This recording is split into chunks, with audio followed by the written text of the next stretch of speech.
What's up everybody and welcome back to the channel. My name is Astrelix and I'm coming back at you with another video.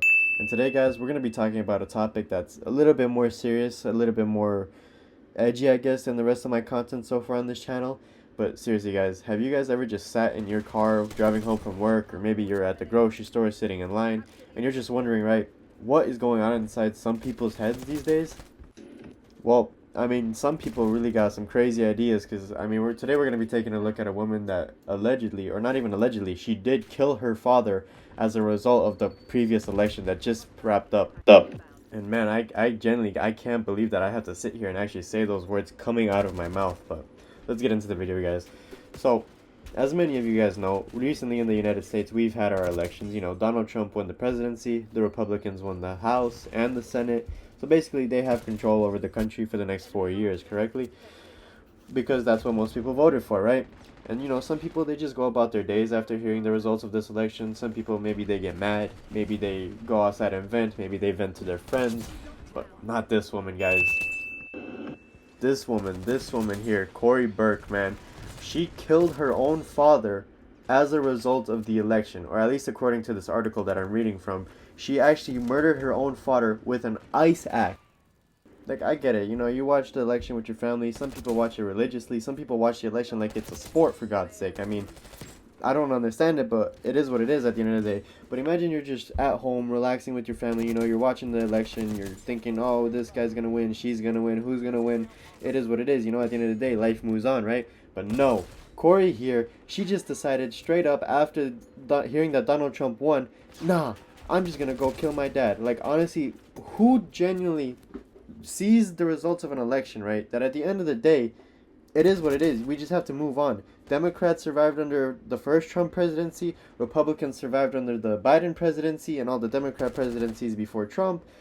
It's just a cycle, you know. Everything changes at the end of the day, and everybody still survived at the end of the day, correct? But nah, it's wild. And I mean, guys, at the end of the day, right?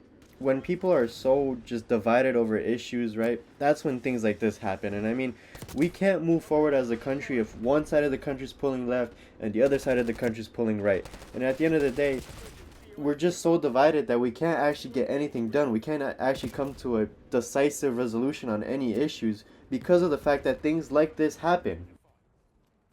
Now, before we move on, guys, I just want to offer any condolences to the remainder of the family, to anybody that knew this father, that knew this person, that now they've lost a friend, a husband. They've lost somebody that they cared for, and it's no laughing matter, guys. Like, this is not a joke. I'm not trying to trivialize this act or whatever happened here, but I really am sorry for him. I mean, wow. But just building on that point right there, right? At the end of the day, we allowed this to happen. We as a society have normalized the fact that if I think differently than you and you think differently than me, then we're enemies by some sort. And at the end of the day, that's just not true. I mean, at the end of the day, I'm just trying to live life my way, you're trying to live life your way. As long as we don't hurt each other and we don't stop each other from the pursuit of happiness or whatever we're trying to do in life, like why can't we just all just get along and move on with our lives, move on with our days? And see, this is the problem that I see here, at least, especially after this election, and with all the meltdowns of people losing their minds over Trump winning, of people losing their minds over Trump actually winning and being happy about it. Because there's an opposite side to it, where even if you are happy about the result, there's a way to like go about it gracefully without like pushing people over the edge. And I'm sure potentially, at least maybe, this woman had somebody in her life that actually did push her over the edge, that maybe did cause her to truly believe that this might be the end of her world or the end of the world. And I'm not saying that it might have been somebody personal in life. Maybe it was, maybe it wasn't. But when we're just so surrounded here, especially after this most recent election, there was people saying that Kamala was the devil, or that Donald Trump was the devil, or just villainizing the other side and making the other side just be the antagonist instead of just being, you know, the other side. They have different views, they have different opinions, at least not the same as maybe your side does, or vice versa, right? But I mean, that point right there, this division that we have in our country, is the main problem of why things like this happen. And we as a society, currently at least, we're normalizing it because of what we spew in our media, because of what we're talking about in our circle groups, right? And at the end of the day, it's just not worth it. I mean, life moves on, correct? Whether Trump won or would have Kamala had won, tomorrow's tomorrow. Monday's gonna be Monday. Some people are still gonna go to work. Some people might have quit their jobs and protest.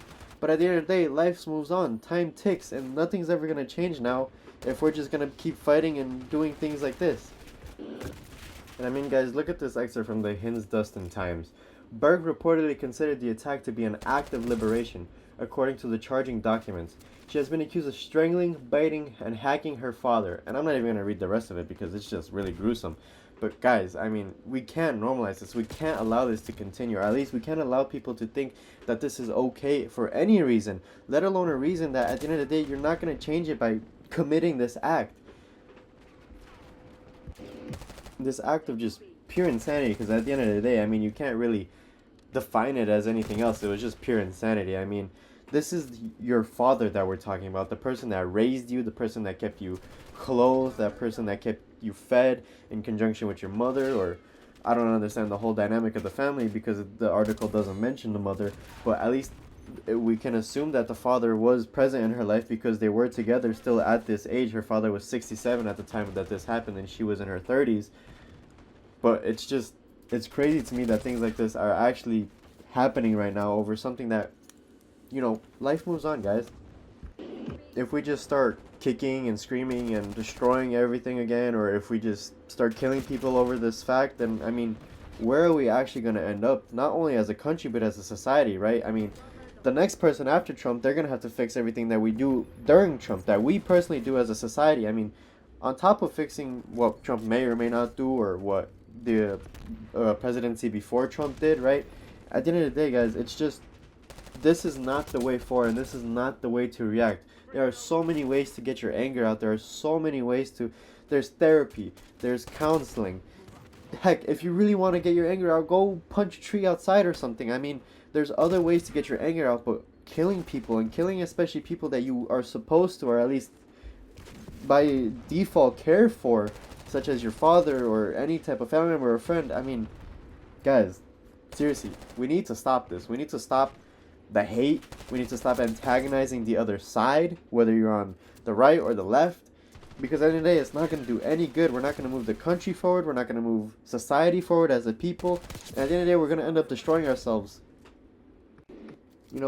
My grandma always had a saying, right? A rock that is thrown can never be taken back. A word that is said can never be taken back.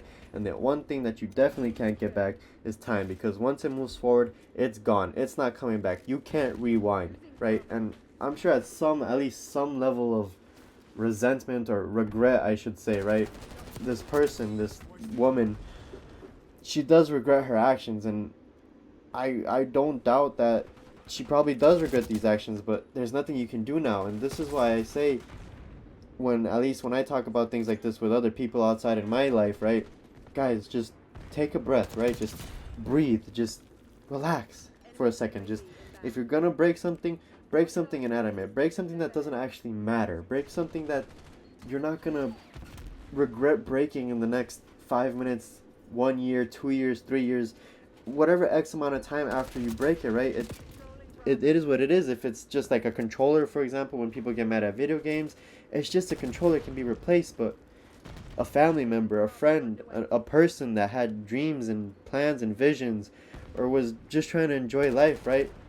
That can't be replaced. And at the end of the day, it's just not worth it to harm another person, to actually bring them death or harm or further issues, right? Over something that at the end of the day, guys, I don't know how many times I have to say it in this video, and I'm gonna keep repeating it because it's such an important idea, right? Life moves on. No matter how bad it gets, no matter what happens, life will move on. You will be okay. And it's just really sad that this person had to die, because that's a life lost. That's dreams gone, stories gone, an existence just gone right out of thin air now. And it's just empty, guys. But yeah, guys, if you guys are in any way, shape, or form feeling like this person might have felt, or if you guys are feeling distressed, or that there's no hope, or there's just an end now, please get some help. Look outside, talk to your friends, talk to your family, get some help from other people. But at the end of the day, guys, just try to be okay. I mean, you will survive, life will move on, the days will go by, and in the future maybe you'll get what you want, maybe you won't. But at the end of the day, we're just out here living. And that's it. That's just life, man. And yeah, guys, I just wanted to come back towards the end of this video, and once again, just wanted to reiterate, I'm not trying to trivialize this person's death. I'm not trying to trivialize the way this woman felt, or her actions are evil.